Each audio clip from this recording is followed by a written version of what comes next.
Ni siku nyingine ya kwenda kushuhudia mtanange wa ligi ya soka Tanzania bara, ligi kuu ya NBC. Klabu ya soka Simba kwa nyumbani kuikaribisha klabu ya soka ya Pamba kutoka kule Mwanza. Moja kwa moja ni bonge moja la mechi itakwenda kushuhudia siku hii ya leo. Pamba amekuwa wagumu kuliko wanapocheza hususan na vilabu hivi vikubwa, klabu ya soka ya Simba pamoja Yanga pamoja na Azam, amekuwa at least akionyesha ushindani ambao kidogo wa hali ya juu.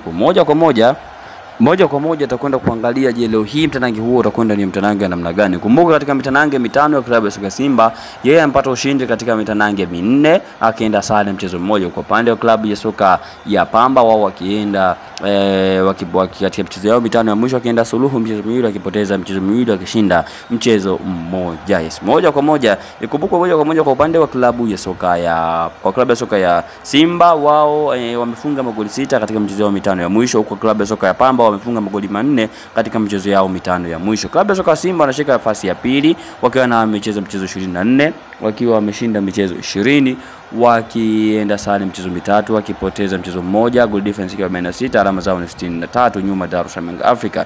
Klabu ya soka ya Pamba wao wamecheza mchezo 26, wakiwa wameshinda mchezo 6, wakipoteza michezo 11, wakienda sare mchezo 9, goal difference ikiwa na wanadeni na magoli 10 na magoli 20 na pointi 27 walizonazo katika nafasi ya 13. Nafasi si nzuri sana kwa